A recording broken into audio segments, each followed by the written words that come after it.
Assalamualaikum warahmatullahi wabarakatuh. Salam Vespa Racing 82. Gaskeun. Oke guys, selamat siang. Dimanapun kalian berada, semoga kalian baik-baik saja ya guys. Di siang yang sangat cerah ini, gua akan berbagi info ya. Mungkin sebagian teman-teman udah pada tahu, dan yang udah tahu gua jelasin, nggak ada niat gua untuk menggurui ya, ini hanya untuk mengedukasi saja. Selebihnya silakan kalian tinggalkan di kolom komentar ya, karena ini hanya untuk sharing-sharing saja guys. Bentar guys, ini rokok belum gua bakar ya.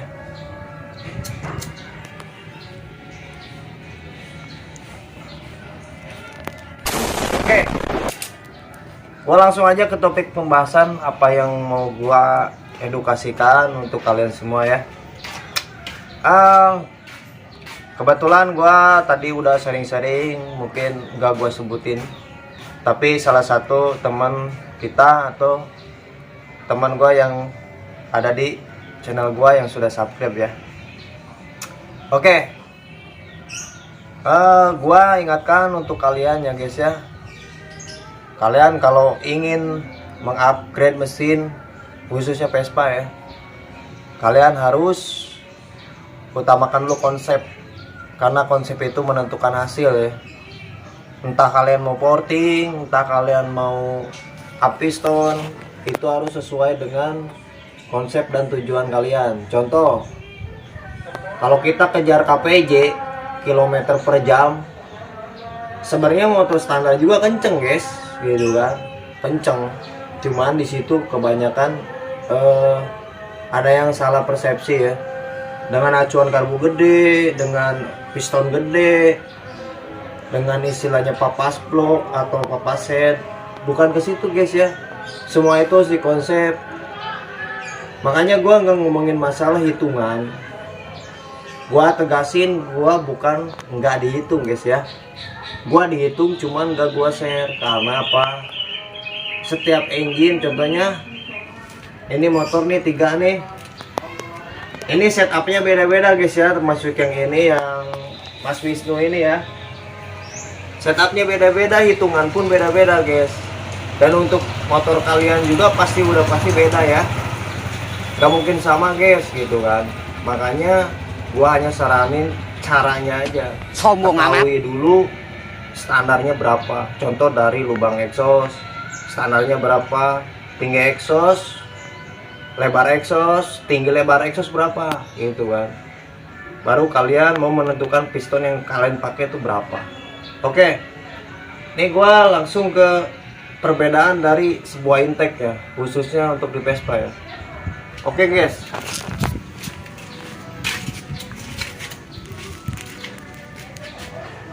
ini yang video kemarin gua upload ya, ini untuk intake kodok. Kalau bahasa gue intake kodok, entah di tempat kalian intake apa ya, ini namanya intake kodok ya. Ini konsep tune up ya, tune up harian.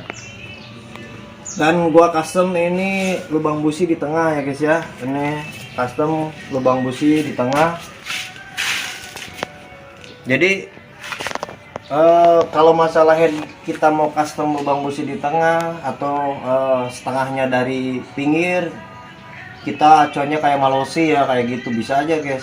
Cuman gua tetap gua acuannya ke Pinasco ya, konsep Pinasco. Dan untuk dari lubang transfer kita sesuaikan dengan volume dari kompresi dinamis ya guys ya. Nah, volume kompresi dari dinamis tersebut itu bisa diketahui dari diameter piston guys. Gua kasih saran, itu bisa diketahui dari diameter piston ya guys ya. Misal diameter 62, diameter 60, diameter 59. Nah, berapa yang harus kita perbesar untuk lubang transfer ya guys ya. Karena jangan asal gede ya guys ya, itu nggak jadi jaminan. Dan untuk udah diketahui, misal contoh kita punya angka nih 28 atau 26, misal 26 nih gue pakai 26. Nah otomatis ini si karbu karbu harus disesuaikan. Misalkan kita pakai karbu Ereking atau pakai seri PWK ya yang ukurannya 26 boleh. Jadi nggak bisa saya segini terus karbunya 32 atau 30, nggak kayak gitu guys ya. Ini menurut gua. Oke. Untuk intake kodok sendiri ya guys, untuk intake kodok sendiri dia memakai membran, masih memakai membran. Cuman dia sistemnya kesininya pasti kecil ya guys ya. Posisi ke dalamnya ini kecil karena posisi intake kodok ini, atau waktu zaman gua dulu ini intake Sito ya. Cuman rekomendasi, cuman kalau gua pribadi sih lebih cocoknya ke intake susun ya. Cuman ini gue coba, cuman emang dari dulu emang udah ada ya. Cuman dari segi performa gue belum tahu juga hasilnya kayak gimana ya, entah di lapangan. Ntar kita coba, ini lagi nunggu pengapian ya. Dan untuk intake kodok itu menurut gue yang lebih simpel karena dia jarang endor ya guys ya. Dan ini satu lagi intake susun ya. Ini intake susun, ini motor gua sendiri ya. Ini motor gua sendiri. Ini intake susun. Ini gua menggunakan karbu PWL ya 26. PWL 26. Apa yang gua sebutin tadi, gua hitung dari lubang transfer ya untuk menentukan karbu yang gua pakai atau seberapa besar ya karbu yang gua pakai. Contohnya ya guys ya, ini gua pakai piston berdiameter 60 59 60. Kalau patokan gua di 26 ya guys ya. Itu gua ya. Mungkin orang lain beda atau bengkel-bengkel lain beda ya. Untuk membran sendiri ini gua menggunakan Erek Jet, adapun Ereking. Kalau membran itu sebenarnya semuanya juga support guys ya, mau Ereking mau Erek Jet, tergantung kepakuman di dalam ini di kompresi primer. Nah gini guys, untuk kompresi primer ya, kompresi primer itu di keras ya, di bandul di sini. Nah ketika kompresi primer ini kepadatannya benar-benar jos, maka ini untuk menghasilkan power di atas RPM. Jadi motor kita di gigi 4 itu masih jalan terus. Tapi kalau kompresi primernya ini lemot atau kurang padat, maka gigi 4-nya dia hilang atau kurang bertenaga ya. Ketika sekunder, stang seher udah mulai naik sekunder. Nah dari lubang bibir exhaust ke TMA itu namanya dinamis ya guys ya. Ketika balik lagi dia menghasilkan 1 kali tenaga. Nah di situ portingan kalian jalan atau enggak itu dari head ya. Makanya head sangat menentukan. Head itu dari derajat, squeeze dan dome. Itu sangat menentukan guys. Dan ada yang bertanya mungkin untuk velocity sendiri ada yang panjang ada yang pendek ya. Velocity sendiri ini bukan variasi, dan tabung induksi juga bukan variasi. Mungkin di konten-konten sebelumnya udah gua bahas ya.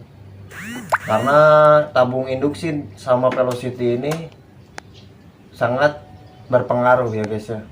Enggak ada yang kata variasi ya guys ya untuk di engine ya. Dan untuk pengapian ini gue menggunakan Polini ya. Ini Polini asli. Ini Polini asli, ini Polini ya semua. Ini bukan punya gua ya guys ya. Ini punya customer gua, cuman sampai saat ini engine-nya belum ditebus ya. Gua pakai karena kalau pengapian itu kalau nggak dipakai malah ngesut atau dia bakal mati ya. Dan untuk tune up sendiri sebenarnya untuk intake susun ataupun intake kodok sebenarnya itu rekomendasi guys. Cuman untuk kelas-kelas regulasi sekarang jarang yang pakai intake, sistem intake ya. Dia udah menggunakan sistem membran tanam atau bisa dikatakan cor-coran ya. Nah sebenarnya untuk regulasi sama aja guys ya. Untuk regulasi sama aja, cuma jarang dipakai ya. Dan perbedaannya sih sangat signifikan kalau menurut gua. Dan untuk spek sendiri dari piston, dari blok, dari kerkas itu semuanya sama kalau untuk kita ngomongin masalah regulasi ya. Cuman perbedaan dari cor-coran sama intek susun, intek kodok itu jauh berbeda guys. Karena si kerkas itu, daun kerkas itu ke membran itu lebih dekat ya guys ya posisinya. Beda yang sistem intek, karena sistem intek tetap gantung ya guys, atau masih jauh. Karena dia masih ada lubang isepan. Jadi segede-gedenya lubang isepan nggak bakal segede membran tanam.